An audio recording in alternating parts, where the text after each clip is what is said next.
Y ahora el que se compromete soy yo, y es que si se puede hacer un audiolibro de este libro, me encantaría que me brindaras la oportunidad de ser yo quien lo lea. Firmamos ya. Y eso es mi regalo por traerme hoy aquí, ¿vale? Bueno, vamos con el capítulo que ha elegido Antonio, el autor, para que compartamos esta tarde, que es el último capítulo, además. Sí, hemos cortado algunas cosas, pero para que fuera más ágil, ¿sabes? Ha cortado algunas cosas para que no se lea todo y quien quisiera comprarlo diga, no, ya es el último capítulo, ya no lo compro. No, faltan cosas, así que si queréis comprarlo, todavía tenéis que comprarlo para leerlo entero. Bueno, dice: al principio de todas estas jornadas de investigación, un portal de internet llegó a un acuerdo con el ayuntamiento para instalar una webcam en el pueblo.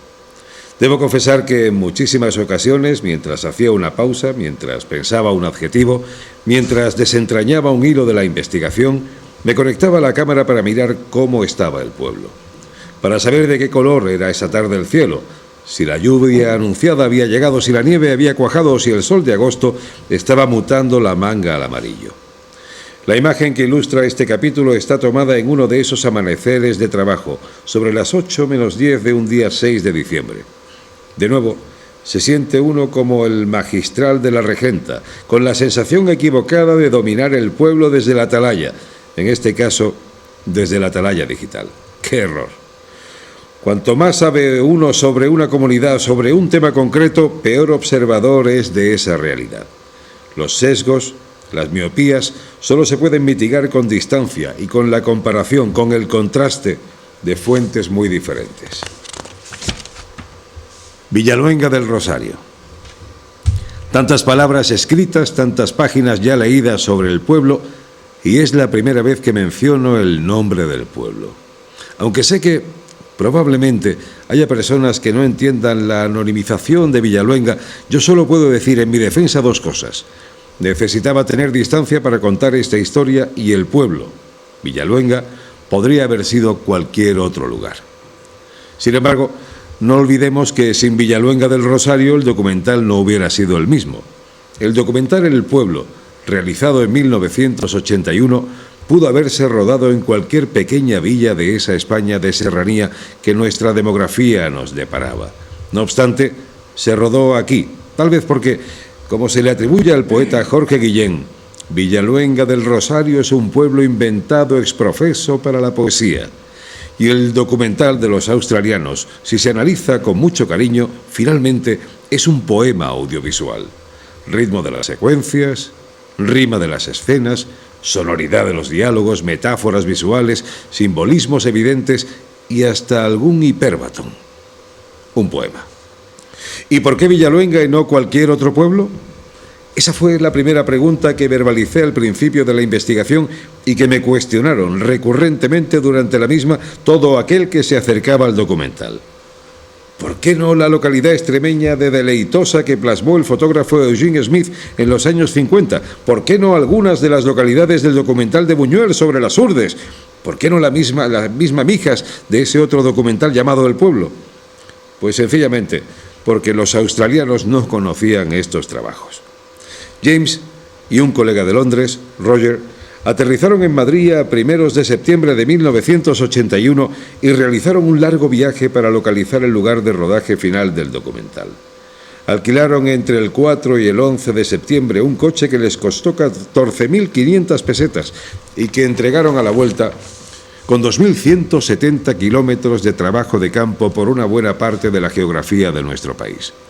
Recorrieron las provincias de Segovia, Salamanca, Cáceres, Cádiz, Granada y Almería. En cada uno de estos pueblos visitaban al alcalde o algún concejal y capturaban la información básica que les interesaba: población, economía, fiestas y tamaño del colegio. Además, señalaban, si aparecía el dato, con especial interés las características de la iglesia, si tenía plaza de toros y el grado de aislamiento. Las notas son dispares, algo caóticas y poco sistemáticas. Si el pueblo visitado encajaba entre los posibles lugares para rodar, le asignaban una valoración en forma de asteriscos y en una escala de 1 a 5. Según la misma, les pareció que Villaluenga, con 5, y Salvatierra de Santiago, Galinduste y Laroles, con 4, eran las que mejor encajaban. James confiesa que buscaban un pueblo limpio con una situación de aislamiento, con una población menor de 1000 habitantes aproximadamente, con un entorno paisajístico de montaña, con un estilo de vida singular y con un clima caliente. Tenía que ser algo completamente ajeno a la realidad de Nueva Zelanda, y para James, la blancura del pueblo sería difícil de asimilar en las antípodas. Hasta que estrenamos el documental en Villaluenga, esta sería la versión oficial que sostuve ante periodistas, expertos y amigos que se hicieron esta misma pregunta. No obstante, desde el principio me pareció muy extraña la ruta seguida para la localización, el salto que se producía de la provincia de Cáceres a la ruta de los pueblos blancos de Cádiz y de esta a la Alpujarra. Además, resultaba sumamente insólito que Villaluenga apareciera con 5 asteriscos, aunque sin ninguna anotación. Lo que no podía siquiera imaginar es que la respuesta a esa inconsistencia estaba en el mismo cuaderno unas páginas antes. Elipsis, perdón. Sabemos que estuvieron por primera vez en el pueblo el 9 de septiembre de 1981. James lo refiere así: conocimos durante el viaje a muchos alcaldes. Cuando llegamos aquí, Juan tenía mucho interés y mucho entusiasmo.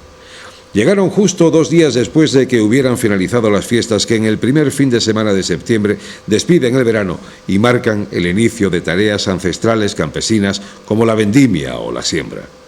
Encontrarían en la Alameda y en la caseta municipal restos de farolillos y banderines y acaso hasta el escenario en el que la orquesta de turno, conjunto musical vocal Zahara que amenizará las fiestas hasta altas horas de la madrugada, realizó el conjuro anual, a través de las canciones de aquel año, las de años anteriores y los inevitables pasodobles y sevillanas. No sabemos la rapidez con la que Zahara incorporaba piezas actuales al repertorio, aunque aquel año pudieron sonar estrenos como Te quiero, de Perales, Una noche de amor desesperada, de Triana, o finalmente Las chicas son guerreras, de Coz. Intento reconstruir esas escasas horas de James por el pueblo y juego a imaginar sus anotaciones mentales, las que no hizo para el cuaderno. Alcalde entusiasta, 700 habitantes, casas blanquísimas, calles muy limpias, bonita iglesia, plano laberíntico, población de montaña aislada, paisaje cinematográfico, plaza de toros singular, procesión de la Virgen prevista en octubre, escuela rural con más de 30 niños. Juego a imaginar sus anotaciones y todo encajaba. Pensando en la tierra y en la gente, recuerdo un detalle y vuelvo a la grabación de la entrevista con Rafael Quinto. Rafael V., el director de la escuela. Cuesta distinguir sus palabras confundidas con la algarabía de los escolares al fondo en la plaza, aprovechando los últimos minutos de recreo. La entrevista llega a su final, como este ensayo personal, y le recuerdo su carrera cinematográfica y su premio Goya de sonido, con la intención de que me cuente cómo abordaría él cinematográficamente en la actualidad ese mismo encargo que recibieron los australianos del Ministerio de Educación neozelandés. La imagen parece congelarse. Rafael duda. Si a mí ahora me ofrecieran la oportunidad de plasmar la realidad rural de España en la actualidad. La pausa se eterniza y entonces sonríe como cuando nos damos cuenta de algo que habíamos olvidado y sin habérselo preguntado directamente contesta: la verdad es que esta localidad seguiría siendo muy adecuada para reflejar esa realidad en el año 2020. El paso del tiempo, lo que recordamos, lo que olvidamos, lo que no queremos recrear, lo que evocamos desde nuestras pequeñas imposturas, en fin, lo que nos hace seres humanos con memoria. Sobre ello habla el documental El Pueblo. El paso de mi tiempo, lo que he rememorado, lo que he obviado para no dañar a sus gentes, lo que no he querido abordar por barreras personales, lo que he retocado levemente para hacer el relato plausible, lo que me hace un viajero con memoria. Sobre ello habla este libro, El Pueblo y yo.